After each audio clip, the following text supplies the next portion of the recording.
laju pertumbuhan industri kalau memang mau PDB kita mencapai 8% dalam 3 tahun ke depan, begitu ini harus laju pertumbuhan industrinya harus ada juga di angka 8%. Kalau dari Anda melihatnya bagaimana di Apindo, Pak Ajib, untuk mencapai laju pertumbuhan industri 8% tentunya juga bukan hal yang mudah begitu ya, seperti membalikkan tangan. Kalau Anda melihatnya bagaimana? Ya, paling tidak tadi saya sepakat dengan disampaikan oleh Mas Rizal tentang bagaimana indikator-indikator kita itu masih cenderung rendah sehingga memerlukan akselerasi lebih. Seperti tadi bagaimana 1% pertumbuhan ekonomi hanya mencapai 300.000 dan seterusnya. Artinya hal itu yang kemudian mendorong pemerintah terus mendorong regulasi yang lebih tepat terhadap kebutuhan dunia usaha. Nah, kemudian Mas Bram, kalau kemudian kita lihat bagaimana yang dibutuhkan untuk pertumbuhan ekonomi bisa jumping ke 8%. Memang ada beberapa PR. Paling tidak kalau kita cocokkan dengan program, ketika kemarin dalam proses pemilu dan pilpres itu Pak Prabowo, kalaupun kita anggap sekarang menang secara quick count, itu sudah menawarkan program namanya Asta Cita. Nah, coba kita lihat bagaimana program-program itu harus bisa diimplementasikan di dunia usaha. Dan itu menjadi PR tersendiri, Mas Bram. Kalau kita lihat sebenarnya di Asta Cita itu sudah sangat positif tentang bagaimana Pak Prabowo itu harus mendorong pertumbuhan ekonomi dalam konteks UMKM. Karena kalau kita lihat Mas Bram, bahwa di PDB Indonesia yang mencapai lebih dari 20.000 triliun kita di tahun 2023, itu 60% lebih itu ditopang oleh UMKM. Artinya kalau kemudian Pak Prabowo ingin mendorong pertumbuhan ekonomi lebih masif ke depannya, maka UMKM ini harus kembali dibenahi.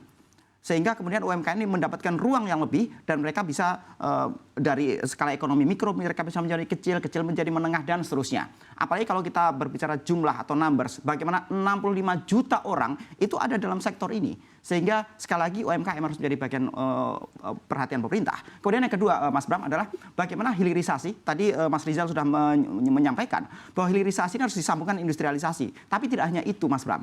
Bahwa berbicara hilirisasi, kalau sebelumnya Pak Jokowi fokus dengan hilirisasi berbicara masalah migas dan mineral dan batu bara, bagaimana kemudian selanjutnya hilirisasi juga harus masuk ke sektor pertanian, perikanan, perkebunan. Sehingga hilirisasi yang menjadi program andalan pemerintah itu lebih mengikat dan lebih mendorong pada masyarakat lebih luas. Misalnya pertanian dan perikanan. Ketika hilirisasinya dibangun dengan baik, maka efek ekonominya akan lebih akseleratif di dalam konteks ekonomi nasional.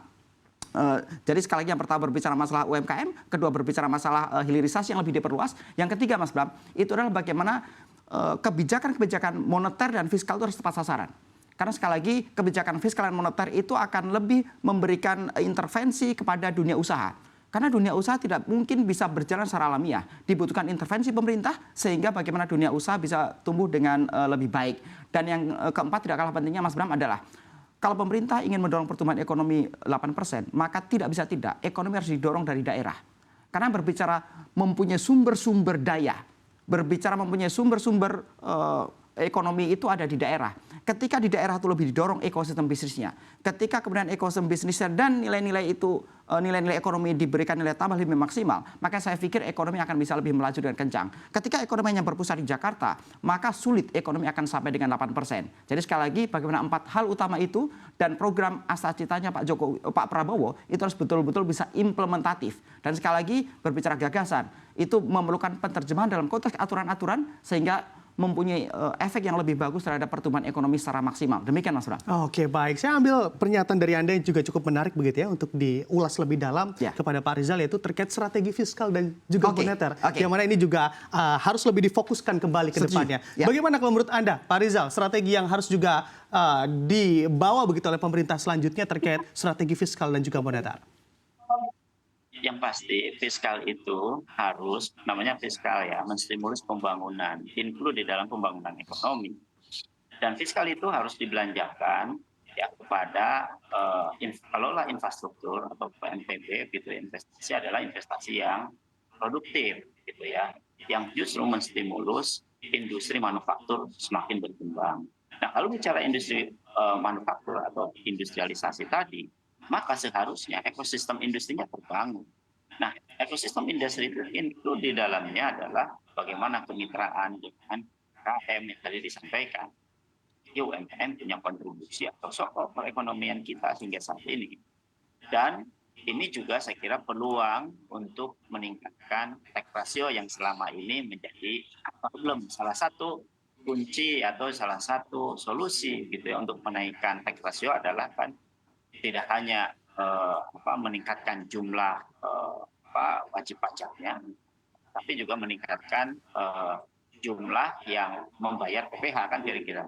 Nah, UMKM itu peluang besar. Hanya saja UMKM ini kan harus dinaikkan kelasnya, harus di scale up, harus ditingkatkan kapasitasnya, bahkan inovasi teknologinya juga harus didorong oleh pemerintah. Artinya pemerintah hadir, tidak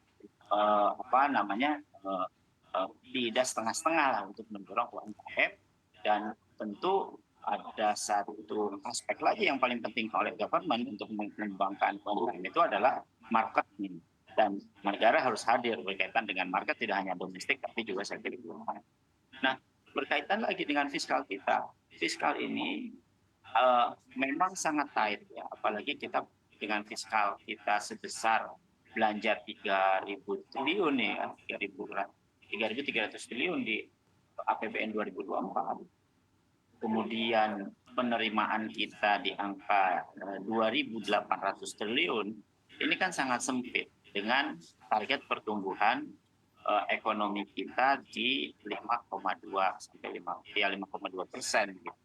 Bayangkan dengan bagaimana kita mau mendorong ke 8%, artinya apa? Logikanya kan gini, dengan uang 3.000 triliun, kita baru mencapai 5%. Kalau katakan 8%, maka berapa APBN yang harus kita siapkan, kan gitu. Ya, artinya ya dengan yang memang yang paling efektif dan efisien adalah bagaimana memanfaatkan fiskal yang ada, kemudian mampu menggerakkan sektor-sektor yang bisa mendorong nilai tambah yang jauh lebih besar. Melalui apa? Hilirisasi iya, tapi yang paling penting lagi adalah hilirisasi harus dilakukan di dalam negeri, ya, baik itu tier 1, tier 2, tier 3, bahkan tier 4. Memang tantangannya akhirnya, mungkin Apindo juga akan sangat tertantang. Inovasi, teknologi, dan riset yang menopang industri manufaktur ini menjadi kuncinya. Saya kira itu yang penting. Oke.